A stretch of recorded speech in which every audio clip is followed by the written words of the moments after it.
Originally this video was going to be kind of a rant about the battle ratings of the new vehicles and aircraft of patch 1.71, particularly the Kpz-70 and the P-51H. However, that was before the dev server. I did actually do a recording yesterday, but then the dev server happened, battle ratings have changed, and as such, this video is going to be more just a analysis of the Kpz-70.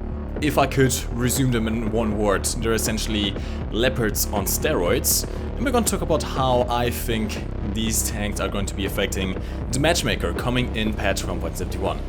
But before we go ahead, let's have a quick word from our sponsor. Today's sponsor is the free Eagles app for War Thunder. Download the app and use the code shown on the screen for 10 free golden eagles right now.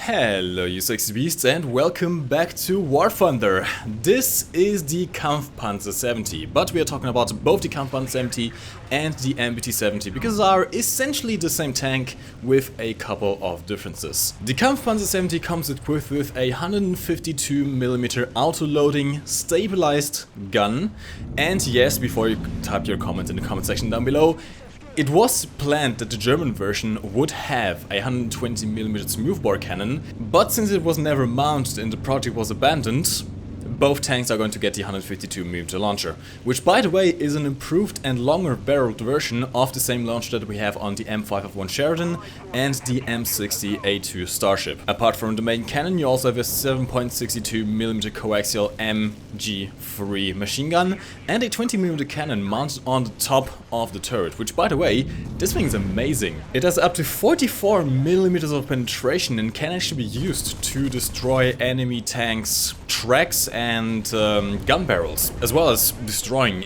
lighter armored vehicles.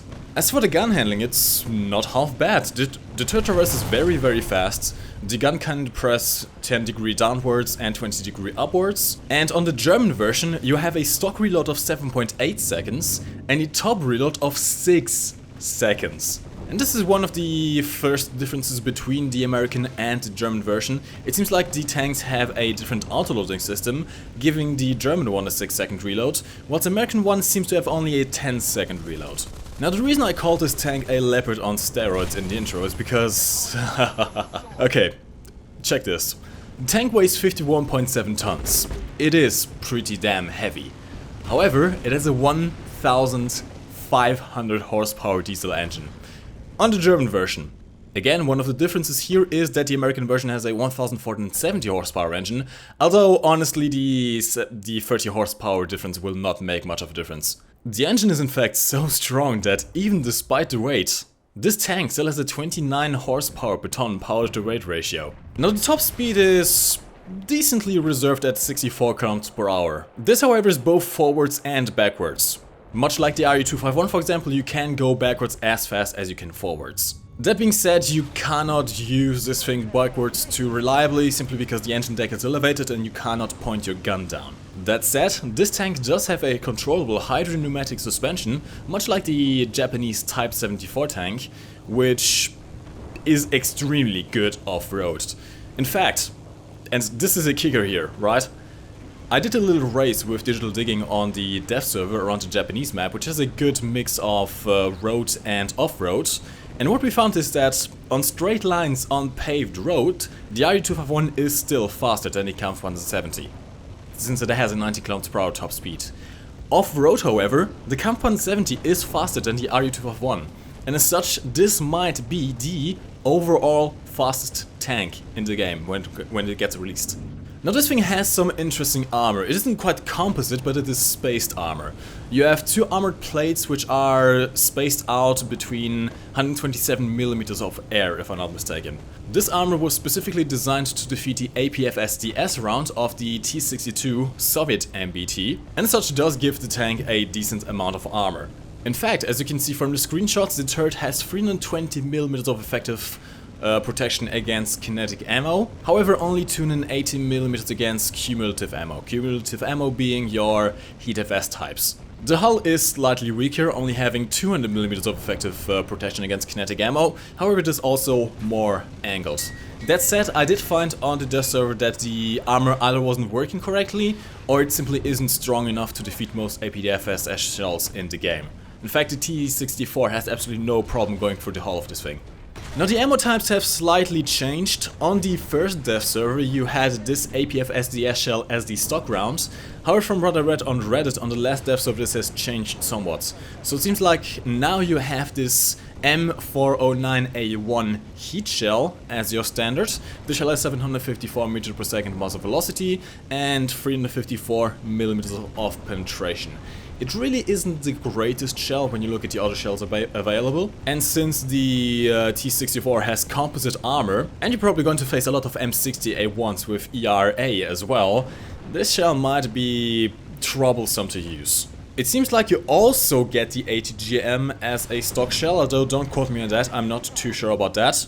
This is the same ATGM as is found on the M501 Sheridan and the M60A2. Tierschilach missile, I don't know how to pronounce exactly. 323 meters per second velocity, it is mouse aimed and has 431 millimeters of penetration. This should be able to defeat pretty much any armor in the game, except for maybe a heavily angled mouse. That said, still defeated by ERA, I would say. You also have access to a smoke shell. Nothing too special about that, although to note is that given the 6-second reload of the Kampfpanzer, this can be very useful in covering an area in smoke. And finally, it seems like the final unlockable shell is the XM578E1. This is an experimental APF SDS shell for the cannon of this tank.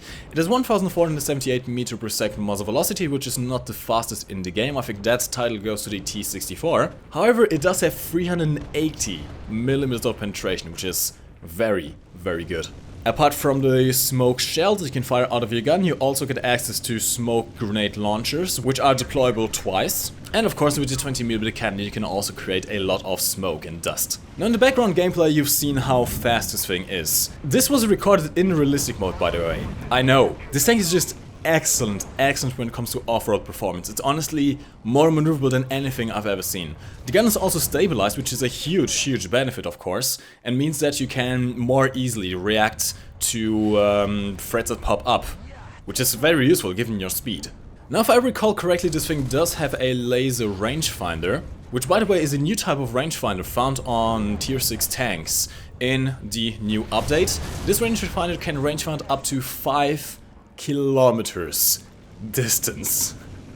Yes, you heard that right, it's insane. I don't think we even have any map in the game currently where you can fire 5 kilometers away. I think the biggest one is El Alamein, where you can fire up to 3 kilometers away maybe? And even then, keep in mind that the ATGM on this tank has a 3 kilometer max range. So you can't even use your ATGM at that range, and I'm pretty sure you don't even have horizontal lines in your gun sight to fire that far away. Now here are a couple of the concerns I have with this tank. Originally on the dev server, on the first dev server, this thing was a battle rating 8.3. And I hoped to God that this was going to be a placeholder BR, because this thing being at 8.3 would make absolutely no sense. It has all the benefits in the world except for maybe armor, and even then, this armor is going to still be effective in the down tier. It's blazing fast, probably the most mobile tank in the game once the patch releases.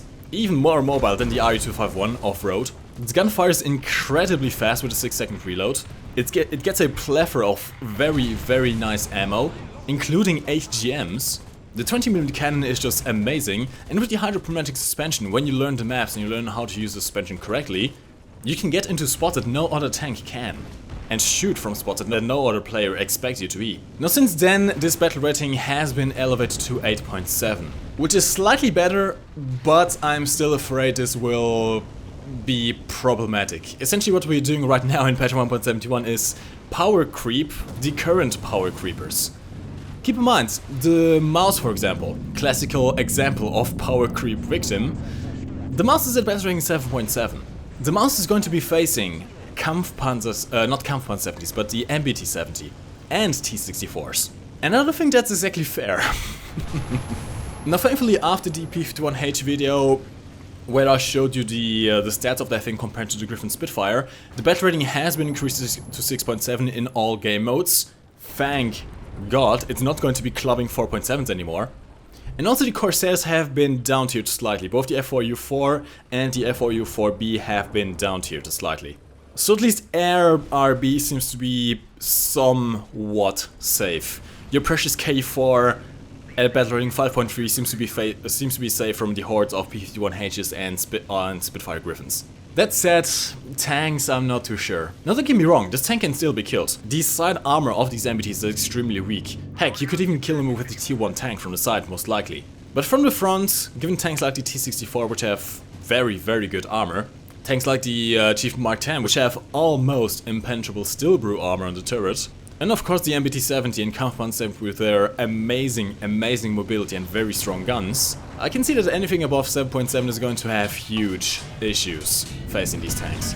But only time will tell. I will reserve my judgments for when the patch actually drops. We'll see if it really is as grim as I think it might be.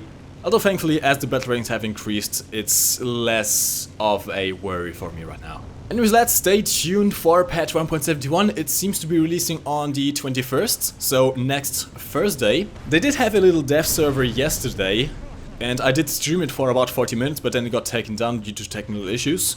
If they are opening up the dev server again, I am going to be streaming it over on twitch.tv/MikeGoesBoom. Yes, you heard that right, me streaming, which I haven't done in months. Of course, if you don't want to miss out on me streaming or the dev server opening, I suggest joining my Discord. I usually post all the announcements relevant to the topic on there. And of course, once the patch drops, we're going to do some 64-player custom battles, which is going to be absolutely amazing. So definitely do join the Discord, you don't want to miss out on the fun. Anyways, that is going to be it for this video. Do let me know your opinions on the Kpz-70 and MBT-70 in the comments section down below. In fact, you can even talk about all the new tanks, all the new aircraft, what you think about the P-51H and stuff like that. I'm very interested to know your opinions on the subject matter, especially since the patch is just right around the corner. I think the next video is going to finally not be on patch 1.71. I'm actually going to do maybe a video on the LA-174, which I just got myself, and the thing is actually really quite sexy. But without further ado, hopefully lads have enjoyed this video. My name is MikeGoesBoom, and as always, thanks for watching. You can lift your head up to the sky, take a deeper breath and give it time. You can walk the path among the lines with your shattered frame of mind. Or instead you could always stay. We can wait right here and play until somehow you can find a slightly better